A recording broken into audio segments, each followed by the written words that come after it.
Maybe we can go to the pub. Oh, there's nothing more gringo than a pub. Okay, let's do it. Plan? Yarbro on 3. All right. 1, 2, 3. Yarbros! Shh. Keep it down. We're approaching a group we've never seen before. They've migrated to this area.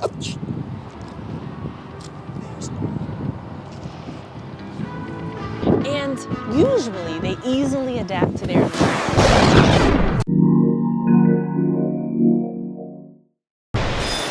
It can be humbling.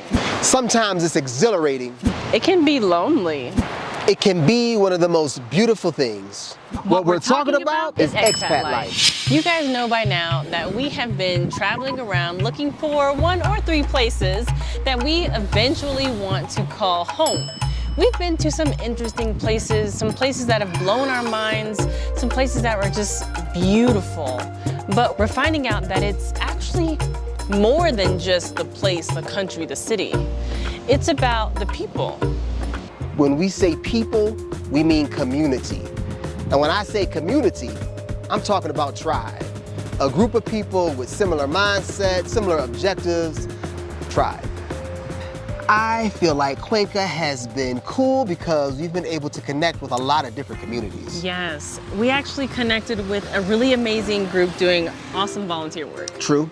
We also got to make some inroads into the Afro-Ecuadorian community, our bros. Yes, we also got a bit active with the group here as well.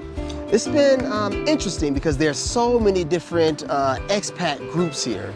And I think the one that probably had the most impact on us, or that I'm gonna remember for a while and love that we got the opportunity to connect with, is the Cuenca Soup Kitchen. Cuenca Soup Kitchen is a busy charity organization shouldered by an empathetic, mindful, tender-hearted group of expats who are happily in the trenches, activating their gifts and investing their energy, their hearts, and their time into the beautiful people of Cuenca. Is it Randall like in the old motel singing? Yes, as a matter of fact. We found an awesome organization, Cuenca Soup Kitchen, and they kind of give back, but I don't know that much. So my guy Gary, do you volunteer here regularly? Volunteer regularly. My wife and I, we got here about almost 2 years ago. In the States, you know, we have all the different agencies, government agencies, Yep. you know, to help with. Was a recipient of the lunch program. Me too. Yeah, for sure. Yeah, for sure. there's nothing like that here. And when we first got here, the government doesn't have that type of thing here, but we found out there was a bunch of families that needed assistance. Okay. And before COVID, this place used to be down near El Centro, the center part of town, and they used to literally be a soup kitchen. That's what we called it. I was wondering. We called it the Cuenca Soup Kitchen, where Pre-COVID. where people would come in and walk in off the streets, and we would have all sorts of cooks and stuff making daily meals. But when COVID hit, the government and the church that we were in decided it's too close proximity. So when they closed that up, we had to put our heads together and figure out an alternative. So that was really, really fun because they are doing some really cool things here. This is something that we love to do. We don't always talk about it, man. This one was cool because we got to connect with a bunch of cool people. If you do any kind of charitable work or you're abroad, hit us up in the comments, let us know what you do. I think it's important that you understand, like, you don't necessarily have to work through an organization. Yeah. I mean, we did some work in Colombia. We just went on the street kind of giving out money to people. And it was just cool, man. I mean, but it's also just as simple as being a patron at a local store, tienda, supporting local, you know? Yeah. So we just try to give back when we hit these communities up. I think that there's a foul conversation that's had, and it seems like the expats are always the enemy, and it's always some word of gentrification that's happening. Bringing some sort of division versus bringing people together. I think there's another side of that coin, and that coin is the charitable giving, the resources, the experience, and the things that people bring to a community. Now what's cool is just because they've started to build this community here and people have gotten involved with the Cuenca Soup Kitchen, they've also kind of branched off to do other activities and we got to join them on one. Being physical is something we love to do, but haven't been prioritizing. So it was nice to link up with an expat group that was about that life.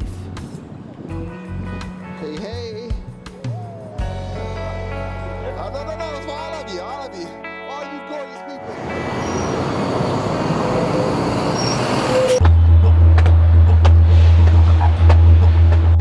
Good morning, people. Hope you guys are having a great one. We decided to hike up Turi to a mirador here in Cuenca. We've been giving you guys a vibe of this city.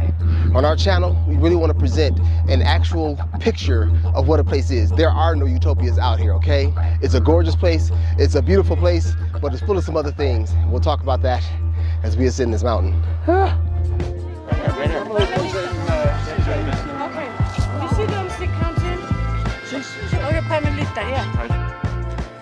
So we've been learning a bit about the visa process here for temporary visas and what it takes to pursue a permanent residency here. If you want to pursue a permanent residency after your temporary residency, first of all, you have to know that the temporary residencies are 2 years long. So if you want to pursue, you have to stay within the country for 21 months. And during those 21 months, you can't leave for more than 90 days if you want to pursue the residency. But the cool thing is that you can start to pursue it at month 21. And it takes about 3 months to process.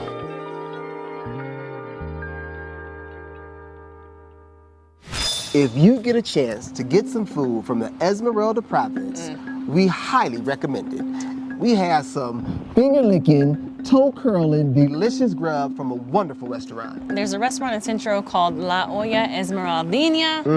The owner, Marlene Nazareño. Thank you, Marlene. Yes, oh my goodness. delicious. The food was delicious. In fact, we got a little story to tell. Check it out. So the story goes like this. We met a guy. We did this video in Quito. A gentleman saw this video and he contacted us through our Instagram, got at us and told us, look, you guys need to connect with the Black community. So we made a little lunch date, we connected at this restaurant, and the rest is history. This spot is located in Centro, but before we got there, we perused some shops in the area that had a lot of the things I love. Beautifully designed bags, cool hats, and local jewelry. And even better, the shop owner here was awesome and personal. So these are made here by this woman's daughter. She likes this stuff. I know. Black ivory? It's like ivory, tawa. Oh, tawa.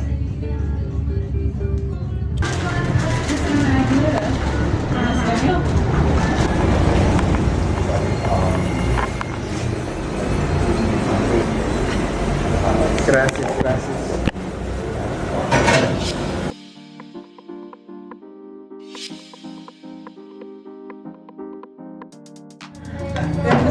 And so basically these are traditional dishes.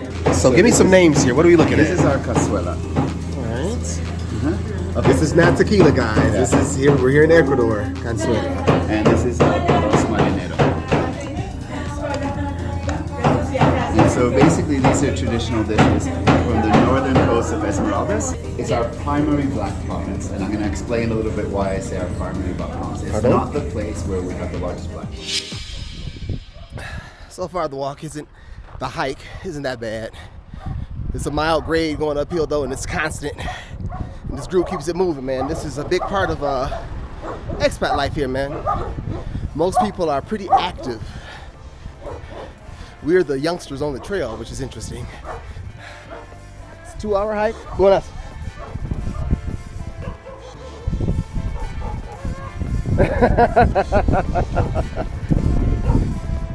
Yeah, I told you guys. Lots of mascots around here, lots of dogs. Los putas. So we're digging this group already. We're stopping for a brew. Why not? 12 o'clock somewhere? One reality here, at least since we've been in Cuenca, is we notice the amount of stray dogs that are here roaming around the city. They are pretty docile. They're not aggressive at all, so that's cool, but they are like gangs of dogs walking around the streets together, hanging out together, laying out together. And with dogs comes poop bombs that are on the sidewalks, on the streets, so just be careful and look down while you're walking.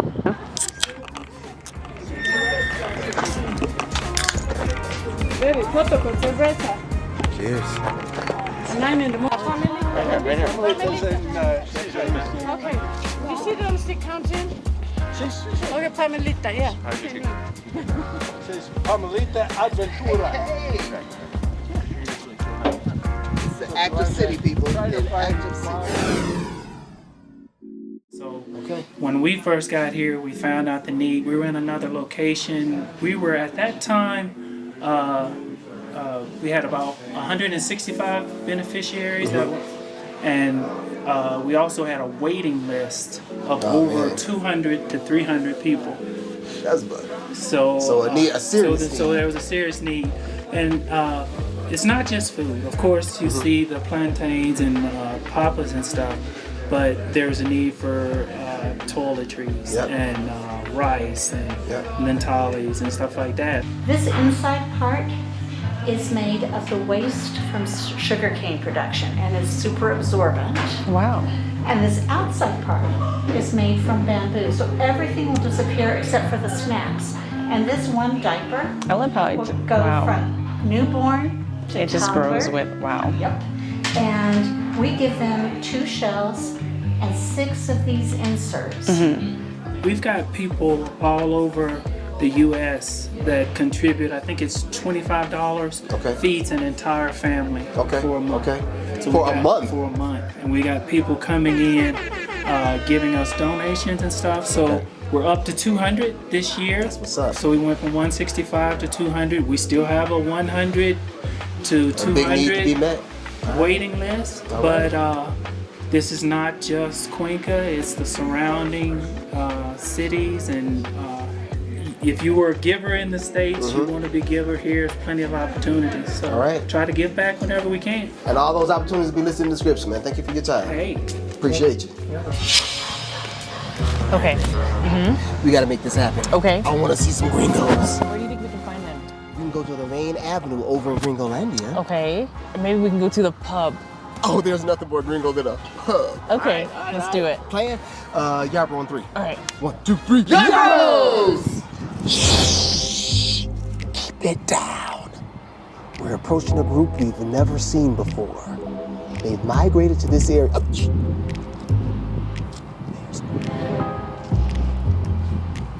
We're approaching an infamous group. There's something really special about this species because they've migrated to this region, and usually they easily adapt to their environment. We are in the neighborhood of Gringolandia. By the name, you already know what to expect in this area. This is the area where a lot of gringos reside. This is where you're gonna find them. This area is a bit different from other parts of the city. You're gonna see a lot more high-rise buildings, apartment communities that look really modern over in this area as well, along with the different services that cater to expat communities. A lot more modern stores, boutiques, restaurants that you'll find in this area. We kid. Everyone has their preference and level of comfort, right? I'm not gonna judge anybody for that. If you are looking for a smooth transition, if you're not ready to immerse yourself and integrate, assimilate completely into society, go at your own pace. And hey, it's all about tribe, all about community. If you're able to connect with like-minded individuals, connect with your tribe, wherever it be, blessings to you. Gringolandia is a place with really nice housing, tall buildings, and a level of comfort that you are really used to in Northern America. You might find a lot of foreign English-speaking businesses or restaurants in the area. Yeah. So, if that's your vibe, more power to you. I'm glad you found a place to call home.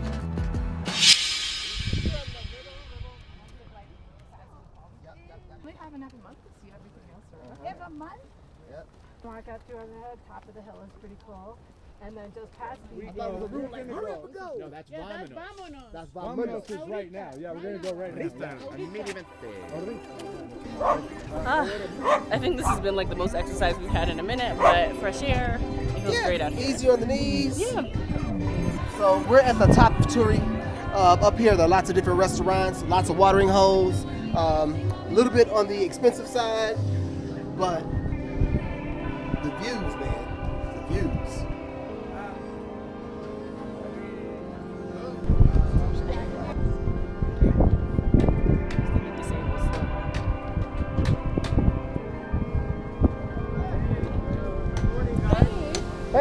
Hey, you're back. We're back. What's happening, bro?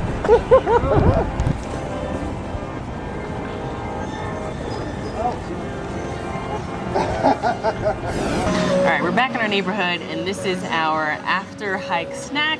We're at Mercado 12 de Abril getting some fresh pressed juices. But one thing we forgot to mention is that Uber does not exist here. Here it's all taxis, all day, all the time. But luckily there is an app that you can use. It's easy to hail taxis, but you can also use Azu Taxi as well to get a taxi here, and they're really honest. So everyone always has the meter on, and like the cheapest price is like $1.50, but it costs us maybe $2 to $3 to get from either side of town. Look, you guys, the track up was cool. It was super beautiful and serene. On a clear day, you could just see so much, and it was gorgeous. Tony took us to his neck of Cuenca, which is the lively, bustling north side of Centro. We headed to Mercado 9 de Octubre and enjoyed an ultra fresh juice while taking in the energy of the area. Cheers. Close by was El Mercado de Artesanías Rotary, full of traditional artisanal gifts, furniture, and craft goods. We enjoyed hanging out in a place that wasn't frequented by expats. We're also looking forward to Tony plugging us into the Afro-Ecuadorian community. Y ellos huían y corrían con... For us, Tribe is turning into everything. One of our most favorite destinations that we've lived in was what it was because of the community that was there. The community made it memorable for us. We always reach back to those memories. Finding like-minded people, like-hearted people in beautiful locations that are also affordable, that for us is turning into the jam. So that's what we're looking for. What are you looking for? Let us know in the comments below, and thank you guys for hanging out with us to kind of explore what expat life looks like in Cuenca. The Gringos are coming! The Gringos are coming! They're coming! The Gringos are coming!